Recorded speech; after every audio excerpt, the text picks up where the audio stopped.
What's going on, guys? Bob Buskirk here at ThinkComputers, and today we have a new case from Cooler Master, and this case is pretty much a complete redesign of everything that Cooler Master has done in the past. It is the MasterCase 5, so let's go ahead and take a look.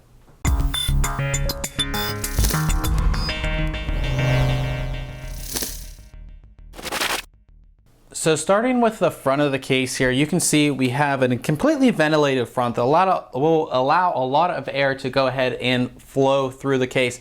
Up top here, we have two 5¼ inch drive bays. Moving down, again, all ventilated. We do have the Cooler Master logo right here. And this bottom piece actually kind of pulls out. I'll try to do it, there we go.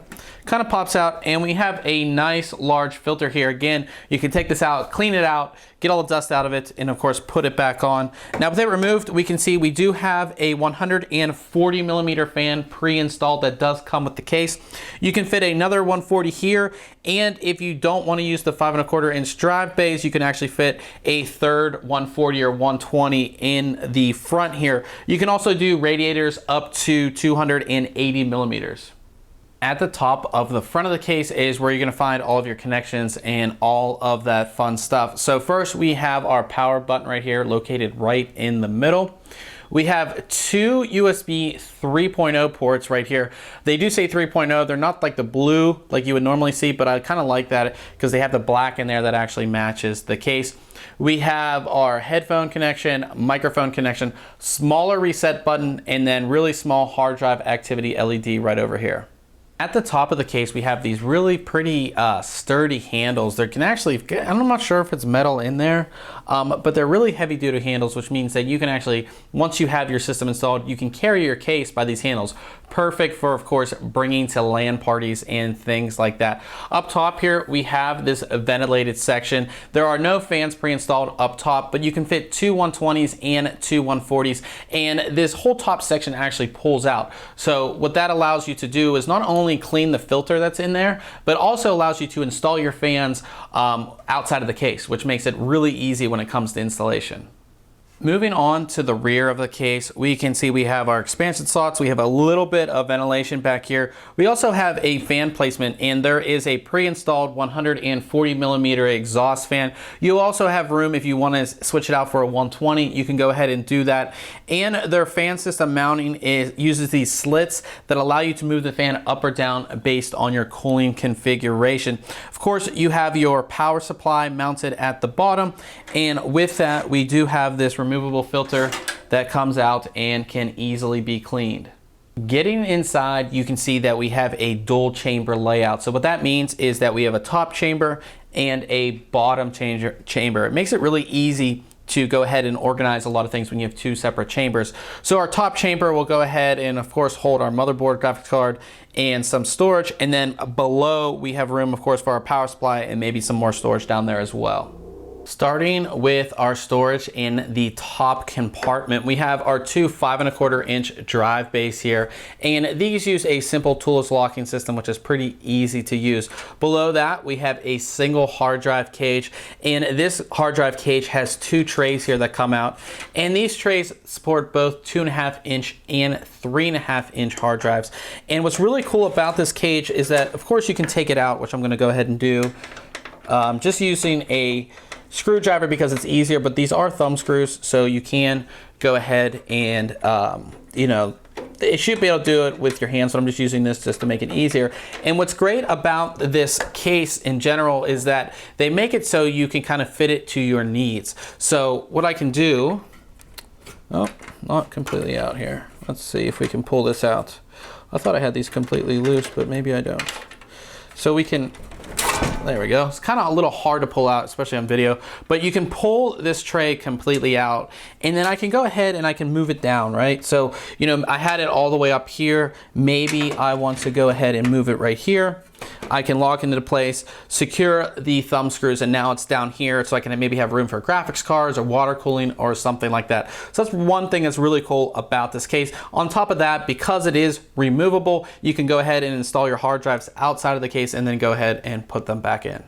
Looking at the rest of the main compartment here, we have two 2.5-inch hard drive mounts here, and these are completely removable, which means you can take them out, install your SSD, and go ahead and put them back in. You can also take them out and move them to the back side of the motherboard tray, which we'll show you in a little bit. Talking about the motherboard tray, this case supports ATX, micro ATX, and mini ITX motherboards. The standoffs, I believe a few of them are pre-installed here. We have a couple that are pre-installed, but you will have to install the rest of them. You can see we have a very large CPU cutout right here, and then we have our cable routing holes. So we have our 3 here, which do include the rubber inserts, 2 at the bottom to route cables up from your power supply, and then we have 1 here and 1 here, and those will be for your CPU power and things like that. Those do not have the rubber inserts, but they do, the metal is rounded, so you're not gonna rip or tear your cables.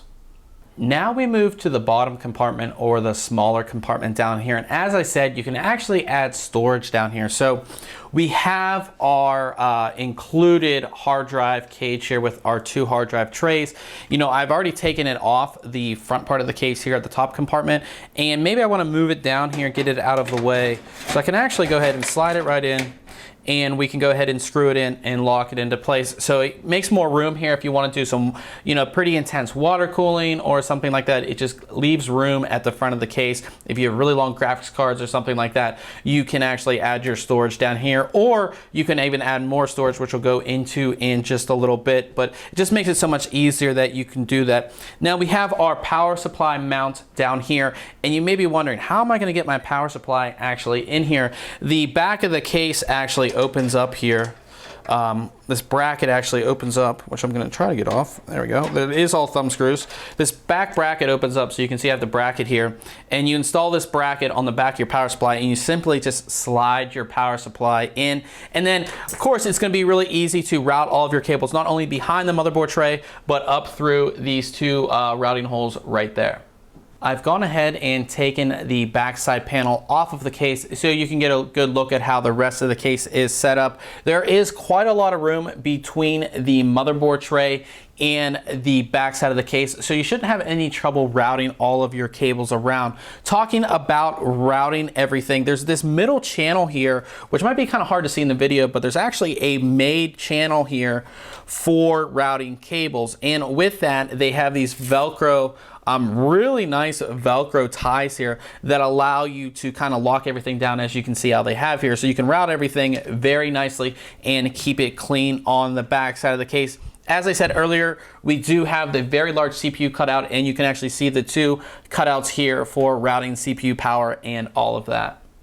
Cooler Master has designed the MasterCase 5 and the MasterCase 5 Pro to really be builder's cases, which means you can add on, and they have a whole line of accessories that you can add on to the case for, you know, to fit your needs. It will come with everything you need to build a full system, but if you want to do more, they have a bunch of accessories, and they sent us one of their accessories, which is the 3.5 hard drive bracket 3 bay right here.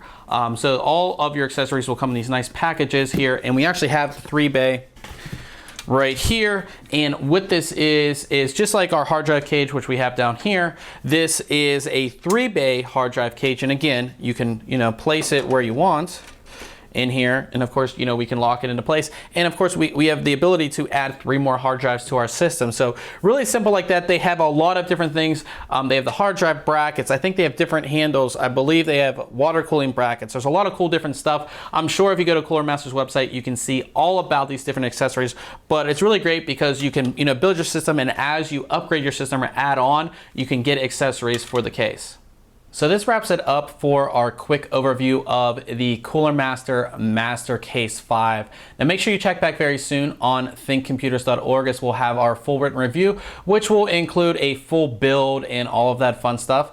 Till next time, catch you guys later.